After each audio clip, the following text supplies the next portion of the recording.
बिस्मिल्लाहिर्रहमानिर्रहीम। अस्सलाम वालेकुम नाज़रीन, राशिद यकूब खान एक्सप्लोर कश्मीर के साथ हाज़िर है। और आज़ाद कश्मीर में बल्दियाती इलेक्शन की जो गेमा गेमी थी वो इल्तवा का शिकार होते नज़र आ रहे हैं। और इस इलेक्शन की वजह से नौजवानों में ये उम्मीद लगी थी कि 30 साल बाद आज़ाद कश्मीर में बल्दियाती इलेक्शन आने जा रहे हैं, लेकिन हुकूमत आज़ाद कश्मीर और दीगर जो सियासी जमातें हैं वो इन इलेक्शन के हवाले से संजीदा नहीं हैं। सुप्रीम कोर्ट आज़ाद जम्मू कश्मीर ने ये फ़ैसला दिया था कि सितंबर में इलेक्शन करवाए जाएं, लेकिन हुकूमत का जो मूड है वो लगता नहीं है कि इलेक्शन करवाए। आज इस पर भी बात करेंगे। और आज़ाद कश्मीर के ज़िला पुंछ रावलाकोट में पहली एजुकेशनल कॉन्फ्रेंस आने जा रही है। इस पर भी बात करेंगे कि कितना ज़रूरी है इस तरह की कॉन्फ्रेंसेस के हवाले से कि जो नौजवान नस्ल है उनको क्या सबक मिल सकता है और नौजवानों को इस हवाले से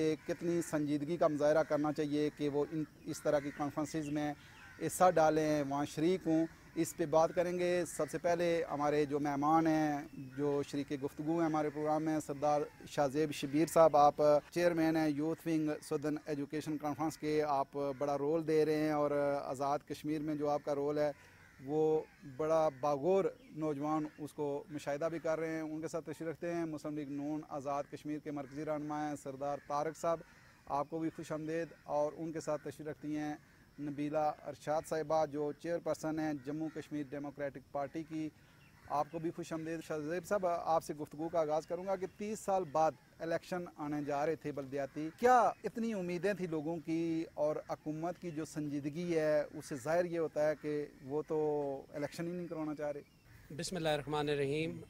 आपका बहुत बहुत शुक्रिया। आप हमेशा जो कश्मीर के इश्यूज़ हैं उनको हाईलाइट करते हैं। जैसे आपने ज़िक्र किया कि पिछले 30 साल से एक प्रोसेस जो कि हमारे कॉन्स्टिट्यूशन का हिस्सा है, जो कि बल्दियात का सिस्टम है, ये अभी तक प्रैक्टिस नहीं किया जा रहा था। और इस दफ़ा बड़े लोगों को उम्मीद थी कि हम इसको प्रैक्टिस करेंगे और हम बाकायदा इस प्रोग्राम को लेके चलेंगे। और ये बड़ी तशवीशनाक बात है कि हमारे जो लीडरान हैं जिनको हमने मुंतखब करके असम्बली तक पहुँचाया है, वो इस चीज़ को अगर एग्जीक्यूट नहीं करते तो उनके अपने ऊपर एक बहुत बड़ा सवालिया निशान उठ जाता है।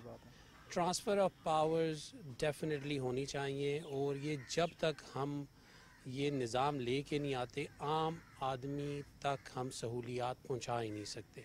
और वैसे भी हमारी जो असम्बली है वो लेजिस्लेटिव असम्बली है, so legislation should be the main focus and main part of it, not that कि हमारी इस चीज़ के ऊपर फोकस होना चाहिए कि हमने एक किसी को रोड किसको देनी है, ड्यूटी किसको देनी है, खंबा किसको देना है।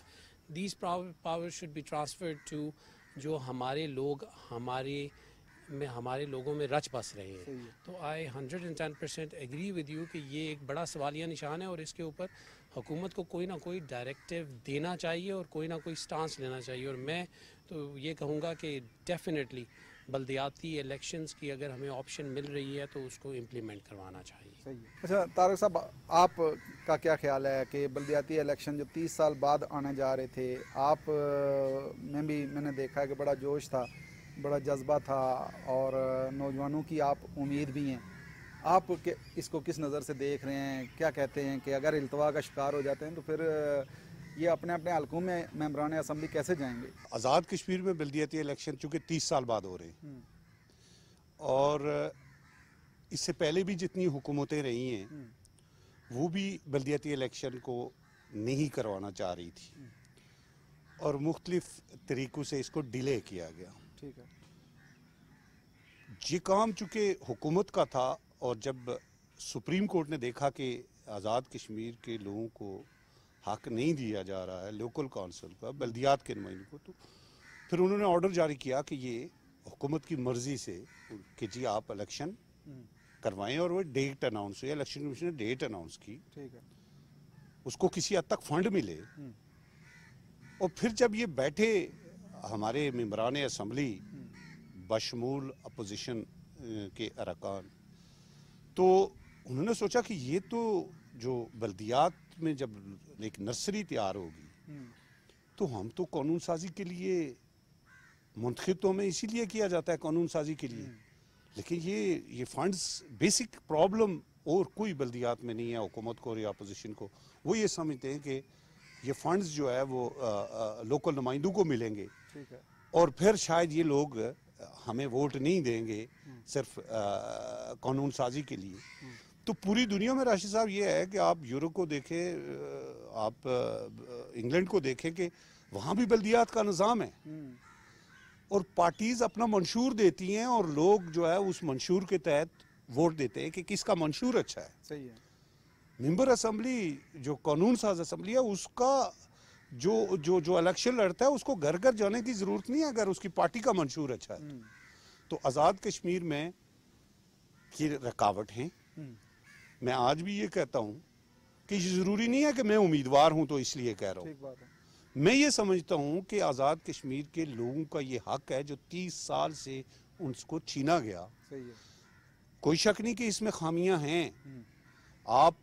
आप जब एक यूनियन काउंसिल से इलेक्शन लड़ेंगे डिस्ट्रिक्ट काउंसिल के लिए, उस श्वेतपोश उस उम्मीदवार के अखराजात होंगे, यही बात है। और जब आप इलेक्शन जीत के आप आगे जाते हो आपके पास दफ्तर तक मैसर नहीं है, और ना ये गवर्नमेंट और अपोजिशन उसको वो दफातर वो फैसिलिटीज देना चाहती है। सही है। इलेक्शन महीना लेट हो जाए इशू नहीं है, लेकिन बाख्तियार बल्दियाती इलेक्शन हमारी डिमांड है, बाख्तियार। बिल्कुल सही है। अच्छा नबीला, आप क्या कहती हैं, जैसे तारक साहब ने फरमाया कि ये रुकावट है मेंबरान असम्बली के, जो हमारी नंबरदारी है वो ख़त्म हो जाएगी, फ़ंड्स निचली सतह पे चले जाएंगे, हमारे पास कौन आएगा, तो फिर उन मेंबरान असम्बली को फिर बल्दियाती इलेक्शन लड़ना चाहिए, यूथ को मौका देना चाहिए कि वो असम्बली में जाए। मैं ज़रा बल्दियाती इलेक्शन के साथ में इसको ये कहना चाहूँगी, अपने देखने वालों को, सुनने वालों को ये बताना चाहती हूँ कि ये जो बल्दियाती इलेक्शन है या डेमोक्रेसी है, आपकी जमहूरियत उस वक्त तक मुकम्मल नहीं हो सकती जब तक कि आपकी सियासी जमातों के अंदर जमहूरियत ना हो। बुनियादी चीज़ ये है कि हमारी आज़ाद कश्मीर की और फिर सब कॉन्टिनेंट में ओवरऑल देख लें, डेमोक्रेसी विद इन पार्टीज़ नहीं है। हमने अपनी मर्ज़ी की डेमोक्रेसी जो है वो इस्टेब्लिश की हुई है, और यहाँ की डेमोक्रेसी जो है वो फैमिली डेमोक्रेसी है। आप जिस पार्टी का कोई नामी ग्रामी शख्स निकल गया उसी का आगे नवासा पोता और फिर नस्ल दर नस्ल इक़्तिदार, वो उसको अपने घर की लौंडी समझते हैं। अब जब तक आपकी बुनियादी तौर के ऊपर सियासी जमातें इंट्रा पार्टी इलेक्शन नहीं करेंगे, विद इन पार्टीज़ जो है वो नहीं लेके आएंगे डेमोक्रेसी, उस वक्त तक आपकी बुनियाद ही नहीं है जमहूरियत की। और फिर नेक्स्ट स्टेप उसका जब आता है बल्दियात, तो बल्दियात के अंदर भी बिल्कुल जैसे यहाँ मज़ीन ने बात की है कि 30 साल से पहले ये बल्दियाती इलेक्शन हुए थे और इंतहाई गैर संजीदा रवैया इन बड़ी सियासी जमातों का। हम तो एक छोटी सियासी जमात हैं और हम अपने तौर के ऊपर एफर्ट कर रहे हैं और हम डेमोक्रेसी को ही, उस कल्चर को फ़रोग करने के लिए कोशिश हैं। लेकिन ये जो वो लोग जो कहते हैं कि जी हम डेमोक्रेसी के चैम्पियंस हैं, जो ये समझते हैं कि इक़्तिदार उनको ही सूट करता है, उनके ख़ानदानों को ही सूट करता है, ये इससे बड़ा उनके ऊपर कोई दब्बा नहीं है, जो कि इस वक्त एक्सपोज हो गया कि सब ने देख लिया कि वो इलेक्शन, बल्दियाती इलेक्शन या पावर को ग्रास रूट लेवल तक कभी भी लेके जाना नहीं चाहते, बल्कि वो पावर का सरचश्मा जो है वो अपनी ज़ात को ही समझते हैं।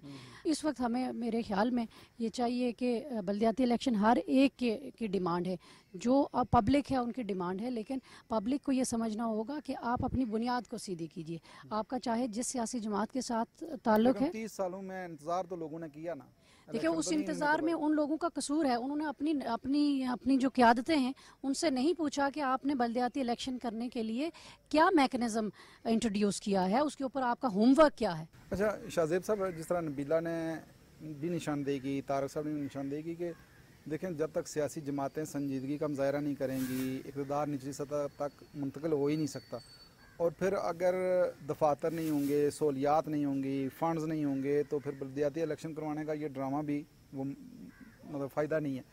तो क्या सियासी जमातों को संजीदगी का मुज़ाहरा नहीं करना चाहिए कि ये इख्तियारात निचली सतह पे चले जाएं और एक आज़ाद कश्मीर रोल मॉडल बन के उभर सकता है, आज़ाद कश्मीर में तरक्की का जो पहिया है वो तेज़ हो सकता है। आपकी बात से मैं 110% एग्री करता हूँ। इसके ऊपर तो कोई, I don't think there needs to be a dialogue.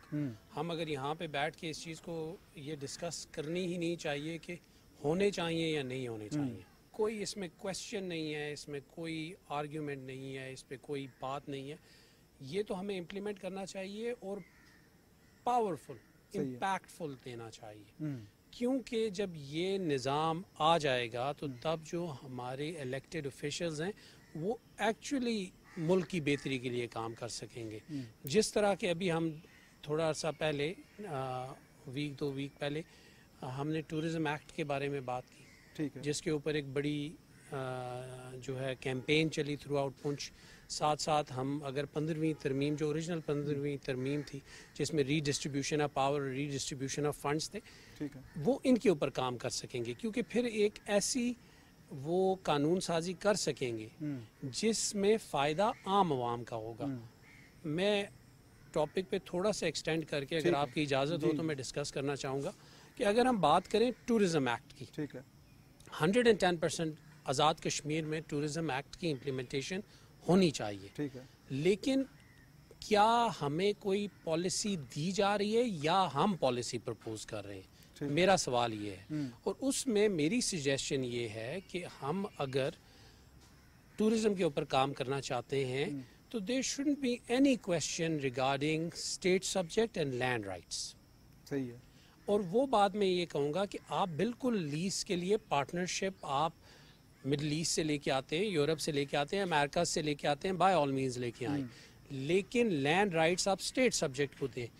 अगर मिडल ईस्ट में कफील वाला सिस्टम सक्सेसफुली पिछले 40-50 साल से चल रहा है and there economies have developed, why can't that be implemented in Azad Kashmir? सही है, आप लैंड राइट्स लोकल पार्टनर को दें, ठीक है, और लोकल पार्टनर को वो साथ रख के जो इन्वेस्टर बाहर से आ रहा है आप लेजिस्लेशन करें कि आप 110% जो फाइनेंशियल उनकी सपोर्ट है, जो फाइनेंशियल उनकी लाइबिलिटीज़ हैं, आप उनको प्रोटेक्ट करेंगे by law. If they go to court, जो राइट है वो जाएगा in the benefit of the investor. सही है, लेकिन लैंड राइट्स आप लोकल बंदे को दें अगर आप इकोनॉमी डेवलप करना चाहते हैं। सही है, अगर तो आप सिर्फ ये करना चाहते हैं कि बाहर से इन्वेस्टमेंट आए और वो जो लोकल ताजिर है या लोकल बंदा है उसको खा जाए, तो आप by all means land lease करना शुरू कर दें। हाउ कैन अ सिंपल जो एक इन्वेस्टर है आउट ऑफ आज़ाद कश्मीर वो मल्टीनेशनल के साथ कम्पीट कर सकता है? वो नहीं कम्पीट कर सकता। नहीं कर सकता, साथ साथ जो बात हम करते हैं 15वीं तरमीम की, ठीक है, आफ्टर अ लॉन्ग टाइम हमारी 13वीं तरमीम के बाद हमें फाइनेंशियल इंडिपेंडेंस मिली, और ये जो हम बात कर रहे हैं आज़ाद कश्मीर की, हम बात कर रहे हैं पाकिस्तान की, Pakistan and Azad Kashmir are one of the same.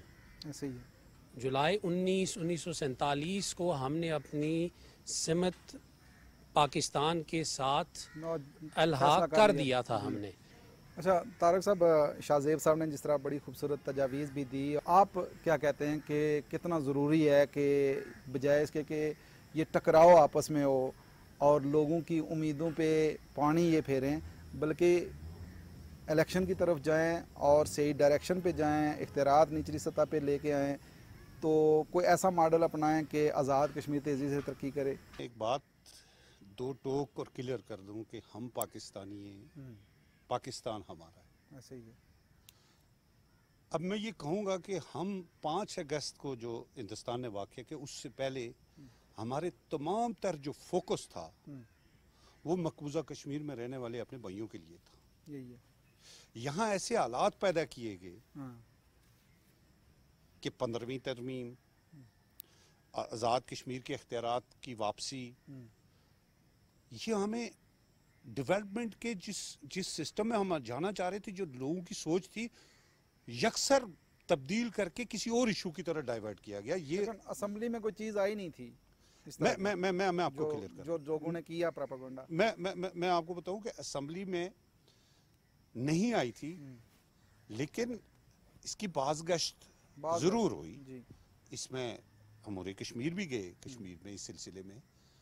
तो मेरा पॉइंट यह है कि हम आज का जो मौजू है बल्दियती इलेक्शन, आज़ाद कश्मीर की डेवलपमेंट, तरक्की, उसकी टूरिज्म की तरक्की, जब तक आप उन लोगों को कंफर्टेबल नहीं रखेंगे, आपका आज़ाद कश्मीर कभी तरक्की नहीं कर सकता।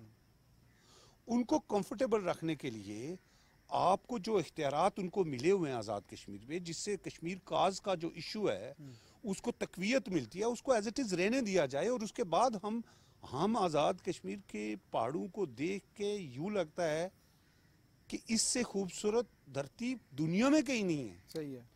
लेकिन आज तक तरक्की न करने की बुनियादी वजह यह है कि हमें कहीं और उलझाया जाता है, चाहे वो हमारी लोकल लीडरशिप हो, हमारी कोई और लोग हों, हमें और उलझाया जाता है। मैं बल्दियाती इलेक्शन के ऊपर आता हूँ कि बल्दियाती इलेक्शन में ये दो टोक अल्फाज में ये कहता हूँ कि पाकिस्तान में नाज़म सिस्टम आया, ठीक है, फ्लॉप हुआ। पाकिस्तान में बल्दियाती इलेक्शन हुए, क्या पाकिस्तान की कौमी असम्बली के मेंबर को कोई फ़र्क पड़ा? नहीं पड़ा। यही है। और बल्दियाती नुमाइंदों ने क्या डेवलपमेंट की? नहीं की। चूंकि असम्बली में बैठे हुए लोग नहीं चाहते कि ये जो इख्तियारात है ये लोकल सतह पे जाए। ये मौका है आज़ाद कश्मीर हुकूमत और अपोजिशन के पास कि वो ऐसे कंक्रीट किस्म का कानून साजी करके जिसमें बल्दियाती नुमाइंदों को फुल इख्तियारात मिले और फिर ये इजी होके कानून साजी करें और कश्मीर के ऊपर बात करें। मेंबर असम्बली, जो कानून साज असम्बली का जो मेंबर है, उसका क्या काम है कि वो जाके खंबा देगा या टूटी देगा या सड़क देगा या किसी को भर्ती करवाएगा? ये लोकल कम्युनिटी के लोगों का काम होता है। यही है। फिर वहां से फंड आते हैं, आपके उस बल्दियात से फंड आते हैं, जिससे मैं ये समझता हूँ कि रेवेन्यू में इजाफा होगा। तो ये एक मौका है। अगर ये मौका हमने ज़ाया कर दिया तो फिर शायद हम 30 साल और देखना पड़ेगा। ऐसे ही है। मेरी हुकूमत है आज़ाद कश्मीर से, और मैं अपोजिशन से भी ये गुजारिश करूंगा कि इसके लिए कोई बहुत लंबी साइंस की ज़रूरत नहीं है। आप इसको कानून साजी कर लें कि बल्दियात के नुमाइंदों को ऑफिस भी होगा। देखिए सर, एक बंदा इलेक्शन लड़ेगा, यही बात है, वो लोगों की खिदमत के लिए जाएगा, उसको वो ऑनर और इज्जत किस तरीके से मिलेगी, इस असम्बली ने उसको देनी है। यही इनका काम है। सरकारी दफातर वैसे ही वीरान पड़े हुए हैं। दफातर वीरान पड़े हुए हैं। ये असम्बली मेंबरों के लिए बहुत सहूलत है, लेकिन ये करना नहीं चाहते। लेकिन अब ये टाइम आ गया है, अवाम का जितना जोर है कि बल्दियाती इलेक्शन होंगे, लेकिन इख्तियारात इतना महदूद करने की साजिश हो रही है कि कोई आदमी बल्दियाती इलेक्शन लड़ने को तैयार नहीं होगा अगर जिस तरीके से, जिस सोच से ये मेंबर असम्बली जा रहे हैं, उससे जो जोश और जज्बा था। हालांकि ये जो बल्दियाती इलेक्शन का जो कानून पास हुआ वो भी तकरीबन ऑलमोस्ट 20-30 साल पहले का है और आज के दौर के तकाज़ों को वो पूरा नहीं करता। वो अख्तियारात भी जो 30 साल पहले थे वो भी जो है वो आला हुकाम मुंतकिल करने के लिए तैयार नहीं है। सितम ज़रीफ़ी तो ये है कि वो अख्तियारात जो 30 साल पहले थे वो आज भी देने को तैयार है। नबीला, आप क्या कहती हैं कि रेवेन्यू की, जिस तरह तारक साहब ने बात की, ज़रूरी नहीं है कि आज़ाद कश्मीर की जो हुकूमत है या सियासतदान हैं उनको एक थिंक टैंक बनाना चाहिए आज़ाद कश्मीर लेवल का, जो इस पे काम करे कि हम कहाँ से रेवेन्यू जनरेट कर सकते हैं, कहाँ से अपनी यूथ को एम्पावर कर सकते हैं, कौन कौन से प्रोजेक्ट्स लगाए जाएं तो हमारी जो नौजवान नस्ल है उनको रोज़गार मुहैया किए जा सकते हैं। जिस तरह आइडल है, टूरिज़म है, मुख्तलिफ मनसूबे तो हो सकते हैं, तो इस पे काम करने की ज़रूरत नहीं है और थिंक टैंक बनाने की ज़रूरत नहीं है आज़ाद कश्मीर के लेवल पे? जी राशिद साहब, इसमें बिल्कुल आज़ाद कश्मीर के लोगों को, आज़ाद कश्मीर की सियासी जमातों के साथ एक नया सोशल कॉन्ट्रैक्ट करने की ज़रूरत है, जो कि जिसमें आज के दौर के लोगों के मसाइल जो 30 साल पहले नहीं थे, जो आज के दौर में हैं, और उसके मुताबिक। अच्छा, मैं क्यों सियासी जमातों की अंदर डेमोक्रेसी की बात कर रही हूँ, उसकी रीज़न ये है कि जब तक आप बुनियादी तौर के ऊपर, ग्रास रूट लेवल के ऊपर अपने सियासी वर्कर्स को ये ट्रेन नहीं करेंगे, आप नहीं आगे तरक्की नहीं कर सकते। सियासी जमातें अपना प्रोग्राम इम्प्लीमेंट नहीं कर सकती, और अगर सियासी जमातें संजीदा हैं तो फिर उन्हें नया सोशल कॉन्ट्रैक्ट करते हुए देखना होगा। वही सियासी जमातें अपने प्रोग्राम को इम्प्लीमेंट कर सकती हैं जिनके पास प्रोग्राम हो। ये प्रोग्राम आपको कैसे पता चलेगा? जब आपकी लोकल बॉडीज़ जो हों वो हों और फिर आपने उनको एम्पावर किया हो और उनकी तजावीज़ की बुनियाद के ऊपर आपने अपने मैनिफेस्टो को इस्टेब्लिश किया हो। आपने एक लिखा पढ़ा मैनिफेस्टो उठाया और ऐलानात कर दिए, लेकिन आपको पता ही नहीं है कि प्रैक्टिकली उसकी इम्प्लीमेंटेशन क्या है और किस तरीके से हम लोगों के मसाइल को हल कर सकते हैं। तो ये सबसे ज़्यादा मैं इस चीज़ के ऊपर बहुत ज़्यादा ज़ोर देती हूँ कि सियासी जमातें खुदारा चाहे कोई भी सियासी जमात अपनी सियासी जमातों के अंदर इंट्रा पार्टी इलेक्शन का निज़ाम लाए, तब आप जाके तरक्की की तरफ जाएंगे, तब आपकी सियासी जमातें डेमोक्रेसी की बात को पूरा करेंगी, उसके मेयार को पूरा करेंगी और फिर आप तरक्की की तरफ जा सकते हैं। और ये जो डेवलपमेंट की बात आती है, ये हम बेशक हम अपने लिए मॉडल लेके आएँ, हमें ये याद रखना चाहिए कि एक तो हम तहरीक आज़ादी कश्मीर का बेस कैंप हैं। जी नाज़रीन, बात हो रही थी बलदियाती इलेक्शन के हवाले से कि आज़ाद कश्मीर में बलदियाती इलेक्शन कितने ज़रूरी हैं और आज़ाद कश्मीर के जो नौजवानों की उम्मीदों का महवर व मरकज़ था, यही वो बलदियाती इंतखाबात थे जो इल्तवा का शिकार होते नज़र आ रहे हैं।